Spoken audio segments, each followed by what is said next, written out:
Bonjour à tous, bienvenue sur la chaîne Chirurgie d'Histoire, podcast dans lequel j'interviewe mon père, le docteur Patrick Nipper, chirurgien plasticien. Nous parlons de différents thèmes et concepts liés à la chirurgie plastique, reconstructrice et esthétique, ainsi que d'histoires de missions humanitaires, les unes plus folles que les autres. Alors si ce contenu vous intéresse, n'hésitez pas à vous abonner, à liker et à me laisser un commentaire, un feedback est toujours très apprécié. Bon épisode!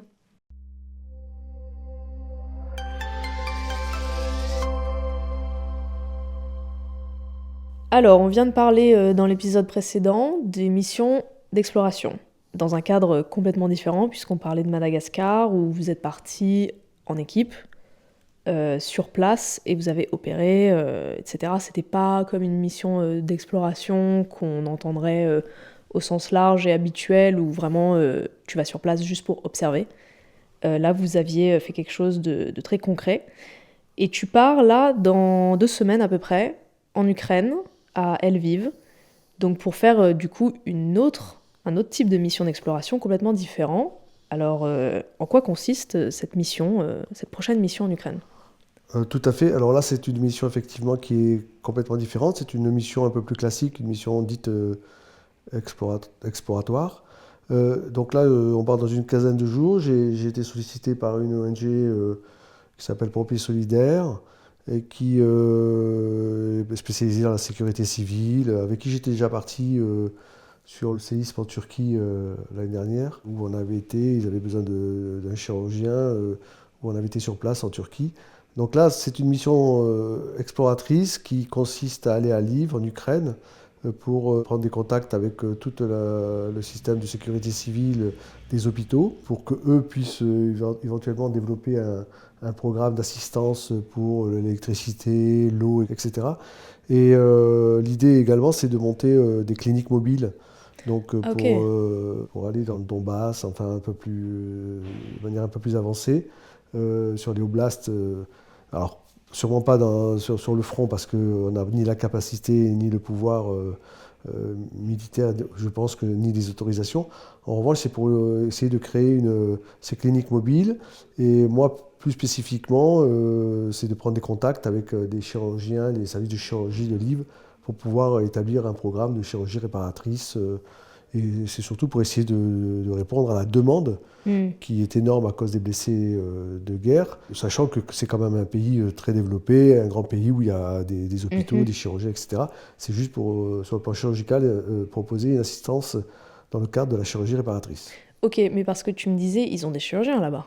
Bien sûr, ils ont d'excellents Donc, ouais. chirurgiens qui ont une formation probablement, surtout avec l'école russe, hein, qui est très bonne. Hmm. Il y a des hôpitaux et en plus, depuis le début de la guerre, il y a beaucoup de fonds de financement, etc. Donc, en matière de consommables, de matériel et de structure, il y a tout ce qu'il faut.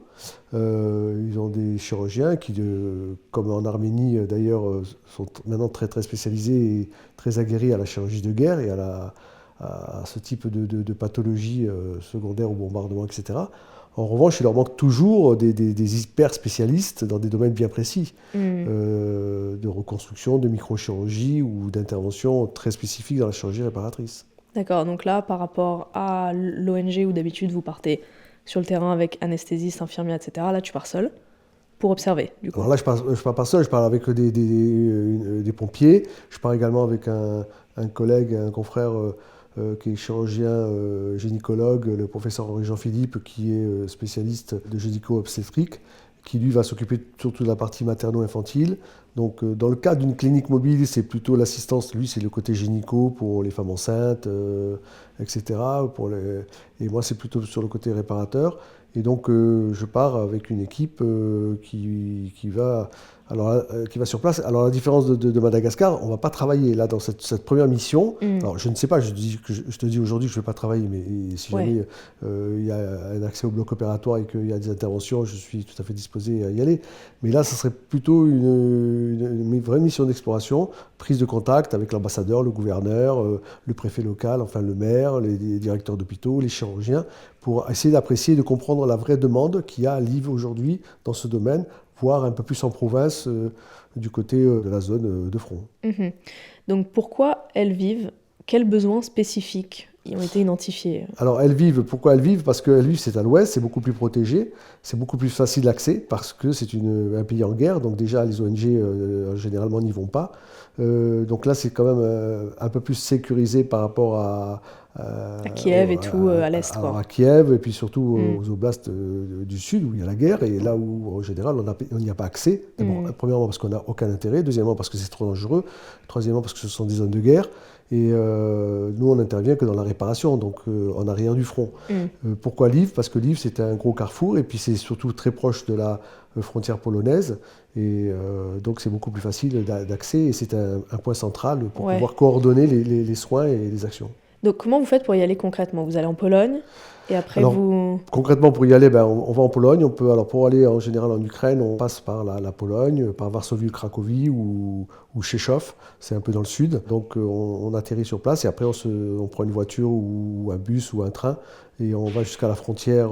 C'est un peu compliqué parce qu'il faut aller jusqu'à la frontière au niveau de Medica. Il y a un gros poste de frontière et là on a le passage de la douane et ensuite on prend une voiture ou un bus ou le train pour aller jusqu'à Kiev ou à Lviv. Et vous avez besoin d'un contact sur place pour vous à fait. emmener? Alors pour y aller, là aujourd'hui, tu peux y aller par un taxi, Ah ouais. un bus ou un train. Tu passes la frontière et tu n'as pas besoin de contact spécifique. Ah, Tout le monde ok. peut aller aujourd'hui avec des autorisations spéciales, effectivement, Ouais. des ordres de mission, Oui, etc. quand même. Donc, Ouais, ouais. pour rentrer en Ukraine avec les ONG extérieures qui viennent aider et un ordre de mission, ça pose pas trop de problèmes. En général, c'est plutôt pour sortir que ça peut poser un problème, parce que ils filtrent les hommes qui sortent, donc ça, Ouais. pour éviter que les hommes, notamment ukrainiens, sortent, là, ils checkent un peu plus. Et là, en plus, en fonction du nombre, parce que s'il suffit qu'il y ait 2-3 bombardements un peu dans la région où tout le monde fuit l'Ukraine, là, donc là, il y a des milliers de gens à la frontière Ouais. pour sortir. Est-ce que vous prenez un risque de vous retrouver bloqué Bien sûr, pour pouvoir sortir? Ouais. il suffit qu'il y ait, tu sais, il suffit qu'il y ait des bombardements à l'ouest, ou, comme il y a déjà eu sur Lviv ou sur la région, etc., pour qu'il y ait des mouvements de foule et des exodes importants, pour que le blocage se fasse de manière mécanique, parce qu'il y aura des milliers de gens qui seront à la frontière, donc tu ne peux pas passer, c'est 2-3 jours d'attente, ou qui ferment la frontière pour des raisons X ou Y, bien sûr. Ouais. Ok. Mais là, en l'occurrence, vu les négociations qu'il y a en cours et le délai qu'il y a déjà depuis le début de la guerre, on est dans une période un peu plus calme. Ok. Donc revenons un peu en arrière. Tu étais déjà parti, du coup, en Pologne. Enfin, tu devais aller en Ukraine, il me semble, mais vous aviez été arrêté à la frontière, donc vous êtes allé qu'en Pologne, du coup. En février 2022, au début de l'invasion russe, donc de février. Donc cette première mission, est-ce que tu peux me raconter un peu le contexte dans lequel tu avais été amené à y aller au moment du conflit? C'est un contexte de début de guerre. Donc, dès le début, je suis allé à la frontière. Là, j'y suis allé avec une autre ONG qui s'appelle Action Santé Femmes. Donc, on y est allé parce qu'eux avaient une expérience des camps de réfugiés qu'ils avaient eu dans différents pays. C'est-à-dire l'organisation des camps pour beaucoup de réfugiés. Donc, fort de l'expérience qu'on avait eue en Arménie précédemment, ou au Karabakh où on avait été, là, dès que le début du conflit, on est allé par la Pologne. À l'époque, c'était que par la Pologne que tu pouvais passer. Et on s'est retrouvé à la frontière, pas bloqué, mais on ne pouvait pas passer parce qu'il y avait la guerre. Donc là, le passage de la frontière, d'abord, c'était très compliqué. Et puis pour aller de la frontière jusqu'à Kiev, ça bombardait, donc on ne pouvait pas y aller. C'était difficile de pouvoir aller au front ou en Ukraine. En revanche, ça a été très intéressant parce qu'à la frontière entre la Pologne et l'Ukraine et au gros poste de frontière Medica, il y avait une exode de gens énorme. Et donc, il y a tous les réfugiés qui passaient par là. Et le hasard a voulu qu'il y avait un gros centre commercial qui était en construction, qui n'avait pas encore ouvert, qui s'appelle Tesco, et qui, dans la petite ville de Przemyśl, juste à la frontière après le centre, le poste de douane, juste sur la frontière dans cette ville Przemyśl, il y avait un grand centre commercial où tous les réfugiés ont été orientés. Donc on s'est retrouvés, nous, à la frontière, dans ce centre Tesco, avec des milliers de réfugiés qui étaient là. Et donc, on a, avec l'ONG, monté un petit centre médical de gynécologie, de maternité, etc. On a monté des toilettes, des douches, etc. avec les pompiers également, parce que c'était la première demande. Et moi, j'ai fait les hôpitaux pour aller contacter tous les services pour voir si jamais il y avait un besoin en chirurgie réparatrice. Et paradoxalement, notre action a été plutôt efficace dans l'organisation de cette consultation sur place et de l'installation des sanitaires, plutôt que vraiment une action réelle en chirurgie, parce que les hôpitaux polonais étaient bien aguerris, ils étaient prêts à recevoir. La Pologne était vraiment très très organisée et attendait beaucoup beaucoup de réfugiés. Donc il n'y a pas eu de demande précise. Et donc voilà, notre action s'est surtout concentrée sur la frontière où on est resté 10 jours. Ok, ouais, c'est ça, parce que vous étiez en train de gérer en fait une exode, enfin pas du tout forcément des blessés de guerre ou des gens qui venaient du front en fait. Non, ben non, parce que là si tu Ouais. veux, les seuls gens qui pouvaient passer, c'était les gens qui venaient en train ou en bus à la Ouais. frontière, donc des gens valides, que des femmes et des enfants. Ah Pas ouais, d'hommes. Ah ben ok. bien sûr, parce que pendant la guerre, si tu veux, les hommes ne Ouais. sortent pas. Ils avaient une interdiction de sortir pour aller au Putain. combat. Donc il y avait aussi plein d'ONG. Donc c'était un gros bordel, mais vraiment les Polonais ont très très bien organisé ça. Chaque ONG avait sa spécificité. Et surtout ce centre Tesco qui est passé à la télé, hein, qu'on voyait, il y a tous les présidents, etc., d'Europe et tout ça et tout, même américains qui sont venus. C'était impressionnant, c'était une énorme organisation. Et paradoxalement, nous, on a participé à cette organisation, mais moi, pratiquement, j'ai pas eu d'action chirurgicale. Ok. Et comment c'était l'atmosphère sur place là à ce moment-là? L'atmosphère était un peu étrange parce que, si tu veux, nous, on s'est retrouvés à cette frontière, à voir ces milliers de gens arriver, toutes ces ONG, ces tentes, etc. Il faisait froid, c'est la Pologne, un langage qu'on ne connaît pas, des gens avec des looks qu'on ne connaît pas. Et puis, moi, j'étais impressionné par ce centre commercial. Imaginez un grand centre commercial vide de magasins, mais entièrement rempli de réfugiés. Tu vois, dans le centre commercial, tu as toute la galerie marchande. Là, c'était plein de postes, de centres, d'ONG, etc. Et puis, toute la grande pièce principale d'un supermarché, plein. Ils avaient mis des petits lits côte à côte, etc. Alors, donc, c'était impressionnant. C'était impressionnant de calme, de discipline. Les gens n'hurlaient pas, c'était pas le bordel. C'était incroyablement bien organisé. Les gens étaient sereins et tout. Il y avait une organisation, il y avait plein de bus qui venaient. Parce que pour ça, la Pologne a été extraordinaire en organisation. Tous les gens qui venaient pouvaient gratuitement aller dans tout le reste de la Pologne. Parce qu'il faut savoir qu'il y avait déjà plus d'1,2 million de Polonais déjà en Ukraine. Donc tous les Ukrainiens venaient et retrouvaient Tu veux dire la tous les famille, Polonais et puis rentraient chez eux? ouais, allaient beaucoup en Pologne. Et puis dans toute l'Europe. Vraiment, l'ambiance était étrange. Puis tu te dis, l'organisation, la gestion, là, pour ça, l'Europe a été extraordinaire, les Européens ont été extraordinaires. Et à la fois, c'était triste parce que tu voyais le passage à Medica, c'est un passage qui est un peu particulier, tu vois, dans la brume le matin, parce que nous, on y était 24 heures sur 24. Les gens arrivaient toutes les heures de la nuit, 1 heure du matin, 2 heures du matin, 3 heures du matin, en permanence ils arrivaient. Il y a un grand grillage, un grand couloir grillagé, un peu comme dans les camps, tu vois. Les gens arrivaient, tu voyais des silhouettes arriver le matin, etc. Les mamans, les enfants, les grands-mères, les gens avec des sacs, etc. C'était vraiment, ça faisait un peu pas de camp de concentration, parce que les gens n'étaient pas... Mais ça faisait un peu bizarre, tu vois, cette luminosité, ces silhouettes qui arrivaient. Ouais, c'était assez étrange. Et de voir toute cette population, c'était... dans le froid et tout. Dans le froid et tout, c'était... Et paradoxalement, il y avait des scènes extraordinaires d'humanité, où à la sortie de ce couloir de grillage, tu avais des gens qui venaient de toute l'Europe, avec des panneaux, qui levaient les panneaux en disant, voilà, je prends une famille de 5, je prends une famille de 3, de 4. Les gens venaient avec leur voiture. Ah ouais. Ils prenaient 2, 3 personnes en fonction de les places qu'ils avaient, et ils les amenaient dans différents pays d'Europe. Ah oui. Quoi, comme ça, là pour les amener, les loger, les nourrir, leur donner un boulot, etc. Oui. Et puis, tu sais qu'à l'époque, tous les voyages étaient gratuits, l'avion était pour les Ukrainiens. Non, franchement, l'Europe a eu un comportement extraordinaire. Non. D'accord, les gens venaient carrément, mais prendre n'importe qui comme ça, qui était disposé à partir avec eux. Exactement. J'ai vu des gens arriver avec la voiture à la frontière, se mettre debout comme ça avec des panneaux. J'ai fait des photos, tout ça et tout. Putain, c'est dingue. Donc les gens disaient, voilà, famille de 5, famille de 4. Ils arrivaient avec leur break, leur voiture. Tu arrivais, tu étais une famille, papa, maman et l'enfant. À 3, tu montais dans la voiture, tu te présentais, les mecs t'amenaient dans le pays, dans la ville ou le pays que tu voulais, etc. Ouais. Non, on a vécu des choses très, très extraordinaires. D'humanité, à la fois le paradoxe avec cette situation un peu difficile de la guerre. Et, Ouais, et surtout le stress, non? Enfin, surtout, on sait Ah pas bah, c'était des trop. gens qui arrivaient marqués, hein. Tu sais, Bah on a vu ouais. des choses difficiles, parce qu'il faut imaginer que tous les gens venaient des oblasts du Sud, etc., ou qui étaient bombardés. Donc c'était des gens qui venaient 3-4 jours de bus, donc Oh qui n'avaient putain. pas bouffé, qui venaient alors, ils Ouais. arrivaient avec toutes leurs courses dans des sacs en plastique, parce que pendant 3-4 jours dans le bus, tu vis.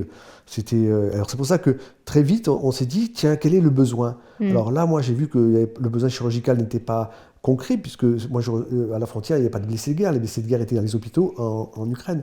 Mhm. Donc très vite, je me suis dit, mais finalement, là, il n'y a pas besoin de chirurgie, mais qu'est-ce qu'ils ont besoin? Ces gens-là, ils ont pendant 3-4 jours voyagé, ils ne se sont pas lavés, ils ont envie de quoi? Faire pipi, popo, ils ont besoin d'une bonne douche. Donc Mm. finalement, on s'est dit, avec les pompiers, on va être efficace. On a fait venir des conteneurs, etc. Et les pompiers ont tout branché, ils ont installé des douches, des Ok. toilettes, etc. Tu vois, les besoins primaires Bah ouais. pour pouvoir, Ouais. au bout de plusieurs jours de voyage comme ça, Et c'est là que vous avez installé combien de douches à peu près? là on a installé 3 conteneurs Ah ouais, ok. avec plusieurs sanitaires, douches, etc. Tout était bien organisé. Ça, c'était un projet, tu vois, qui sur le plan symbolique, c'est moins valorisant que de faire de la chirurgie. Mais je pense que sur le plan humain, tu vois, quand tu es dans ces conditions, tu as envie d'une bonne douche, pouvoir aller aux toilettes de manière Mm. clean, propre, etc. Mhm. C'était assez. Bah ouais, surtout quand tu viens d'un long voyage comme ça, les gens ils savent même pas où ils vont dormir là. Ah ben les gens, ils dormaient Ou ils pas dorment pendant. là, Ouais. quoi. Ah ben là, ils dormaient dans le centre. Il Ouais. faisait très froid, donc ils ne pouvaient pas dormir dehors. Non. Donc alors paradoxalement là aussi, il n'y a pas eu besoin d'installer des camps, tu vois, avec des tentes, Mm, mm. comme dans les zones de conflit ou dans les grosses catastrophes, parce que là, il y avait ce grand centre commercial qui s'appelle Tesco, et qui passait à la télé, etc. C'était. Ouais. Ah oui, il faisait trop froid, les gens dormaient Bah pas non, dehors, non, hein. non, évidemment, évidemment. Non, non, c'était. Et les gens avaient besoin de nourriture ou pas? Alors, il y avait tout ce qu'il fallait, ça c'est extraordinaire, parce que dans ce grand centre commercial, il y avait plein d'ONG, alors c'était extraordinaire, parce que Mm. c'était à la fois un peu comme dans les films, quoi. T'avais toutes les télévisions étrangères, internationales, avec leurs satellites qui étaient là, etc. Ouais. Il y avait des ONG et qui apportaient, chacun fournissait tel matériel, la bouffe, tout ça. Non, l'organisation était super.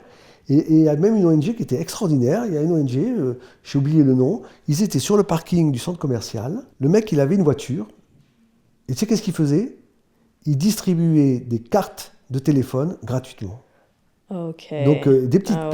des petites puces Mm. pour un mois avec genre 3, 4, 5, 10 gigas. Ouais. Et il offrait ça. Ce qui veut dire que il avait pensé à une chose essentielle, c'est Mm. que quand les gens arrivent d'Ukraine, eh bien, ils arrivent en Pologne. Eh bien, ils avaient, si tu veux, la puce avec le réseau local, des gigas pour pouvoir en WhatsApp donner de la nouvelle, etc. Mm. J'ai trouvé ça magique. Les gens avaient des idées superbes. Chaque ONG arrivait avec alors, au niveau des fringues, des habits, c'était même trop. Trop, tu avais des montagnes d'habits sur le parking. Putain. Tous les Ah Ukrainiens ouais. arrivaient, se servaient, etc. D'ailleurs, même à un moment, ils ont dit arrêtez, arrêtez. Ouais, ouais. Il y avait des camions entiers qui arrivaient d'Europe avec des choses. Non, ça, au niveau matériel, ça n'a pas été le gros problème. Le gros problème, c'était de réorienter tous ces gens Ouais. en Europe. Et ça, l'Europe a été extraordinaire, et notamment la Pologne. Ça, c'est dingue de voir le niveau de solidarité en fait Ah ben, dans des ces pays cas-là, à ce moment-là, ouais, de l'Europe. moi, j'étais impressionné. Ouais. Ouais. Donc, non, il y a une histoire qui m'a beaucoup touché dans la première expérience quand on était à la frontière ukrainienne. C'est que, comme je te l'ai dit, tous les réfugiés arrivaient à la frontière et étaient des femmes et des enfants. Et il y avait un flot continu de Mhm. réfugiés qui arrivaient et qui étaient mis dans ce gros centre Tesco. Et par le plus grand des hasards, un des membres de l'équipe qui était avec nous, qui était chirurgien gynéco, Mhm. reçoit un coup de fil, et il reçoit un coup de fil de son beau-frère. Son beau-frère lui dit, eh ben, écoute, j'ai ma grand-mère, parce qu'il avait une grand-mère ukrainienne, Mhm. qui vient de m'appeler, qui a fait 3-4 jours de bus, qui fuit les zones de combat et qui sera à la frontière polonaise. Mhm. Alors mon copain lui dit, mais c'est incroyable, eh ben, j'y suis. Ouais, le hasard J'y quoi. suis, le hasard le plus total, il se trouve Ouais. à la frontière, en même temps que... Alors il dit, bah, écoute, dis-moi quand est-ce qu'elle sera là, je peux la récupérer, parce que lui, le beau-frère, il habitait à Nice, donc le temps qu'il monte en voiture par la Roumanie, etc., il lui fallait 2 jours de voyage, donc pour pouvoir la recueillir, il n'était pas sûr d'être à l'heure. Donc il lui a dit, écoute, dès qu'elle est au poste frontière, je t'appelle. La nuit suivante, On était en train de dormir, on avait pris un hôtel dans la campagne, un petit peu sur la frontière, parce qu'il y avait à Pchemish plus de place, tu imagines. Ouais.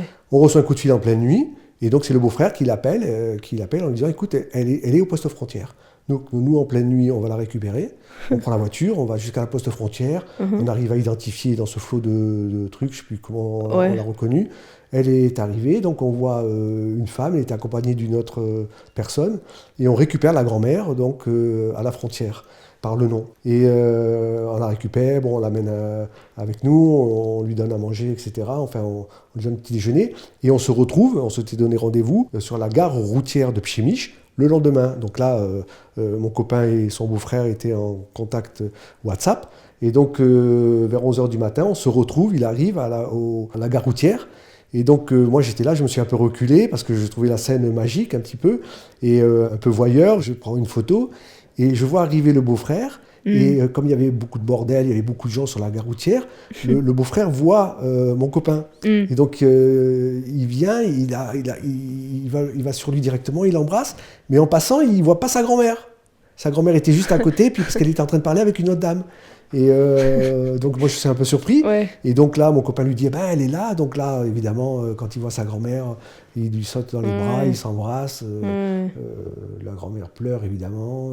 Ouais. Donc lui aussi c'était très très très très émouvant. Mm. Et moi ce qui m'a surtout le plus touché, c'est qu'à côté de la grand-mère il y avait une dame. Et donc lui, il était venu pour récupérer sa grand-mère et l'amener à Nice. Et la grand-mère, elle lui dit, bah oui, mais je suis avec, voici madame. Elle s'est Il- fait elle une lui copine, présente en sa fait. copine. Et Ouais. elle, dans le bus, pendant 3 jours et 3 nuits Ouais. de bus, elle s'était fait copine avec cette femme. Cette Ouais. femme qui était toute seule, qui avait personne, aucune famille l'attendait. Elle Putain. était toute seule, alors le beau-frère, de manière spontanée, lui a dit, qu'elle vienne avec nous. Oh putain. Donc C'est il a trop pris, mignon. il a pris spontanément. Donc on est allé, il avait un break, on a tout chargé dans le break. Il a chargé la grand-mère et la copine, sans se poser de questions. Ouais. Et ils sont partis, tous les trois, par la Roumanie. Ils sont partis. Ouais. Alors comme lui, il travaillait dans l'hôtellerie, il avait Ce mec-là, des ouais. possibilités. Oui, le beau-frère, Ouais. il avait en Roumanie, il nous a appelé 4-5 heures après pour nous dire qu'il s'était arrêté dans un hôtel, un grand hôtel. Il avait mis la grand-mère et la copine dans une belle chambre, elle avait pris la douche, etc. Enfin bon, c'est Ouais. bonheur. Et ça m'avait beaucoup touché parce que au sein de toute cette horreur, de toutes ces situations un peu difficiles, eh ben, tu vois l'humanité, quoi. Tu vois toutes ces scènes Ouais. d'humanité. Ouais. Et donc ce mec, il est venu de Nice. Il a été récupéré, Ouais, sa putain. grand-mère, ça tu vas dire c'est normal, mais il a pris Oui. la copine et puis mais il s'en est occupé, il Il se nourrit, posait des logé, questions, blanchi, ouais. etc. Et donc voilà, ce sont tous ces gestes d'humanité qui font que même dans les situations les plus difficiles, ça reste très émouvant. Ouais. Et par rapport au rôle et au positionnement d'Interplace, du coup, de ton ONG, quelle est ta philosophie, toi, quand il s'agit d'intervenir en zone de guerre ou de conflit, en général? En général, nous déjà, on est une petite ONG, donc on n'a pas la prétention de pouvoir apporter des solutions ou des soins en temps de guerre. On est spécialisé dans la chirurgie réparatrice, donc nous, notre expérience sur différentes zones de conflit, ça a été de faire la chirurgie réparatrice. Donc dans les zones de conflit, il y a des blessures de guerre, il y a des grosses traumatologies au niveau des os, au niveau du visage, donc il y a beaucoup de réparations à faire. Et nous, on intervient surtout en secondaire. Avec l'expérience, on s'est aperçu que sur les zones de guerre en immédiat, on n'est pas très utile. Bon, on est utile en tant que chirurgien, c'est-à-dire qu'on va aider à mettre des fixateurs externes pour les amputations, pour faire les gestes d'urgence que tout chirurgien fait. Mais ce n'est pas notre spécificité. Sur le front ou sur les zones très proches des conflits, tu as besoin surtout de damage control, c'est-à-dire de réanimateurs, de chirurgiens qui vont faire des gestes d'urgence. Tu vois, quand tu as une plaie thoracique, quand tu as une plaie abdominale, quand tu as une amputation, tu mets des garrots, voilà. Donc ça, on le fait en tant que chirurgien, mais pas en tant que chirurgien réparateur. Nous, on est utile en secondaire. En secondaire, c'est-à-dire qu'une fois que le patient est sauvé, tu sais, dans ces conflits, il y a la règle de la première heure. Quand tu as un gros traumatisme par une bombe, par un accident très violent, une balle, etc., soit les gens vivent, soit ils meurent. Et ça, c'est généralement au bout d'une heure que ça se sait. Soit ils meurent sur le champ de bataille, soit ils meurent dans la première heure. Quand ils survivent, eh bien là, il faut les sauver avec différents types de réanimation, et ensuite, il faut les réparer. Donc là, c'est là où nous, on intervient en tant que chirurgien réparateur, où on va réparer les vaisseaux, on va réparer les muscles, on va réparer la peau, on va réparer les os. Donc on est utile, selon notre expérience, nous, en tant que chirurgien réparateur, en chirurgie secondaire. Ok, d'accord. Donc, quelle est, selon toi, la place des ONG médicales occidentales dans un conflit comme celui de l'Ukraine? Alors, dans un conflit comme l'Ukraine, le rôle des ONG est, je dirais, secondaire. Secondaire parce Hmm. que c'est un conflit tellement important qui touche d'abord l'Europe, qui est un conflit important qui est peut-être à l'initiative d'une troisième guerre mondiale, hein. Donc Ouais, c'est quand ouais. même les ONG interviennent secondairement ou en parallèle parce que tu peux pas prendre en charge des blessés de guerre d'un pays comme l'Ukraine si tu n'as pas un système de santé local qui est organisé. Donc en fait, en pratique, ce sont les structures locales, celles qui survivent, hein. Je ne parle pas de celles qui sont bombardées, qui sont inefficaces à ce moment-là, quand il n'y a plus de structures de santé locales importantes. Donc c'est des grosses ONG, des grosses structures comme la Croix-Rouge internationale, ou vraiment ce sont Hmm. des grosses structures qui interviennent. Et puis en chirurgie de guerre, tu as besoin d'un bloc opératoire, tu as besoin d'une grosse réanimation, tu as besoin de grosses structures. Tu ne peux pas faire ça comme on fait en Afrique, nous, dans les missions, dans un dispensaire, etc. Donc c'est de la grosse chirurgie, il faut quand même un minimum de structures sanitaires. Hmm. Donc c'est à l'échelle d'un pays. Donc nous, les ONG, elles interviennent en parallèle, elles interviennent pour aller remettre de l'eau ou de l'électricité dans un hôpital. Nous, on va Hmm. intervenir peut-être secondairement sur la réparation vraiment secondaire. Tu vois, là aujourd'hui, bon, ben, on est à 2 ans du début du conflit, il y a des séquelles de guerre, donc on va intervenir dans les hôpitaux en appui. C'est-à-dire qu'on ne va pas se substituer au système local, on ne va pas se substituer au système de chirurgie. En revanche, on va apporter notre spécialisation pour aider les collègues chirurgiens orthopédistes à faire de la chirurgie réparatrice avec des techniques un peu plus sophistiquées. Tu Mhm. vois. Mais les ONG en général dans des gros conflits armés d'abord elles n'ont pas droit d'y accès. Quand tu as vraiment un Ouais, conflit ouais. armé, donc tu ne peux pas y aller. Oui, bien sûr. Bon, alors c'est Ouais, mécanique, ouais. hein, si tu veux, tu ne peux pas y aller, Hmm. parce qu'il n'y a que les militaires qui vont. Même les militaires de guerre ne peuvent pas faire grand-chose. Quand les militaires de guerre interviennent sur le front, il y a des postes médicaux avancés, ils sauvent les patients, ils les mettent en poste avancé, ensuite ils font les secours de première, Premier secours, quoi, ouais. voilà, les premiers Hmm. secours de stabilisation, et ensuite ils rapatrient, et ils envoient à l'arrière les blessés de guerre qui sont parfois rapatriés même. Donc Hmm. les ONG ne vont pas sur les zones de guerre, ils interviennent que secondairement et loin du front, voilà. Ok. Et du coup, on vient un peu d'en parler, mais la prochaine question que j'avais, c'est as-tu l'impression que la guerre en Ukraine a provoqué une mobilisation différente par rapport à d'autres conflits dans lesquels tu es intervenu? Par rapport au fait que ce soit l'Europe, peut-être, il y a plus, Bah, tout c'est à plus proche fait. de nous Tu sais, aussi. chaque conflit a, Ouais. a d'abord une répercussion sur déjà la visibilité. La guerre en Ukraine, c'est l'Europe, ça nous touche, ce sont des gens qui nous ressemblent, et Mhm. puis c'est à côté, et puis ça nous inquiète, parce que donc forcément on y est beaucoup plus sensible, et Ouais. la réaction internationale est différente. Regarde toute la publicité, entre guillemets, toute la médiatisation qu'il y a sur le conflit aujourd'hui, la guerre entre Israël et Gaza, qui est horrible en soi, mais qui est surmédiatisée pour des raisons politiques ou je ne sais pas Ouais, ouais, vraiment ouais. pourquoi, mais, Mhm. mais par rapport à d'autres conflits au Soudan, Ouais, ouais. en Éthiopie ou au Kivu. Bah, rien Tu que sais, la RDC, bon, j'avais été l'année ouais. dernière dans le nord Kivu, au nord du Congo, où c'est des massacres, c'est des situations Ah oui. catastrophiques horribles, Mhm. et paradoxalement, personne n'en parle. Bah ouais. Alors qu'aujourd'hui, il se passe 10 fois ce qu'il y a à Gaza tous les jours, Ouais. dans, Dans d'autres pays, ouais. voilà. Alors c'est peut-être la distance, tu sais, on est Ouais. sensible à ceux qui nous ressemblent, à ceux Ouais. qu'on comprend. Mhm. Donc un conflit comme l'Ukraine, le français va beaucoup plus le comprendre, parce que Oui, puis d'abord c'est ce sont plus des près. Européens, c'est à côté, Mhm. Mhm. il comprend plus, donc il est beaucoup plus médiatisé, et puis voilà. Donc Ouais. ça a une répercussion forcément différente, Mhm. et on réagit différemment. Oui. Là, en l'occurrence, pour l'Ukraine, ce sont des milliards qui ont été investis. Ouais, ouais, Moi, je ouais. vois rien que sur le plan de la santé, il y a des structures qui ont été construites pour toute la réparation avec la prise en charge des blessés de guerre, les Mhm. prothèses, Mhm. bon, c'est des dons énormes, énormes, énormes. Mhm. Alors que leur Kivu, les gens Ouais. sont sous des tentes, et ils crèvent dans l'indifférence totale au niveau Ouais. mondial. Ouais, on en a parlé en plus déjà. Ouais, c'est absolument fou le niveau de différence qu'il y a dans C'est certains endroits. normal, je crois que Ouais. tu sais, on est sensible à ce qu'on comprend, ce qu'on Mhm. voit, ce que l'on nous montre. Et ça restera toujours le problème des conflits mondiaux et des médias. Ok, et alors pour finir, quelles seraient les étapes suivantes pour si la mission d'exploration à Lviv révèle des besoins majeurs? Alors moi, personnellement, dans cette mission d'exploration, j'ai plusieurs objectifs.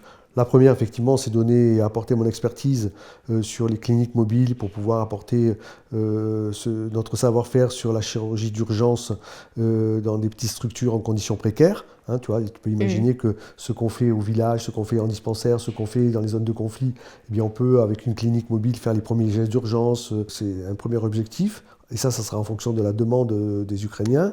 Le deuxième objectif, pour moi, chirurgien plasticien, ça va être de prendre contact avec toutes les structures chirurgicales et de leur apporter un savoir-faire.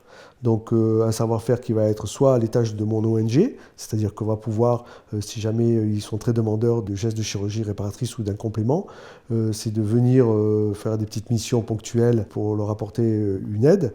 Et le deuxième stade, je dirais, c'est d'essayer de développer une collaboration entre le service hospitalier dans lequel je suis à Paris et un service hospitalier ukrainien. Okay. Ce qui aurait beaucoup plus d'efficacité parce que comme ils sont quand même d'un grand niveau au niveau hospitalier en Ukraine, peut-être qu'à l'étage de mon ONG, d'abord j'ai ni le pouvoir ni l'argent pour pouvoir assurer un système comme celui-là. En revanche, de pouvoir négocier ou de pouvoir proposer à l'assistance publique des hôpitaux de Paris, tu vois, un projet ou un programme d'assistance entre l'hôpital européen Georges Pompidou, le service de chirurgie plastique et un service de chirurgie d'Ukraine pour pouvoir envoyer régulièrement, tous les 3 mois, 6 mois, une équipe de plusieurs chirurgiens pour pouvoir, voilà. Et éventuellement, dans un troisième temps, de faire rapatrier des gros patients dans le service hospitalier parisien pour une prise en charge beaucoup plus globale, pour des cas très compliqués. Ouais. Voilà. Des cas spécifiques. Tout cela est à développer. Ouais. Ok. Et que peuvent faire nos auditeurs pour soutenir ce type de mission ? Les auditeurs, d'abord, c'est sympa de leur part de nous écouter, parce que souvent on est invisible et souvent les gens ne savent pas ce qui se passe en dehors de ce qu'ils voient à la télé ou aux informations. Il faut savoir que derrière tout ça, il y a plein d'humanité, plein d'ONG qui apportent des choses. Donc l'auditeur, lui, peut aider en faisant forcément des dons aux ONG, hein, pour aider le financement de ces ONG qui permettent d'envoyer des chirurgiens. Voilà, donc ça c'est... Un auditeur, lui, il aide par ce qu'on appelle l'argent, qui est le nerf de la guerre. Hein. Tout ce qu'on fait ne peut être fait que par un financement, une aide financière.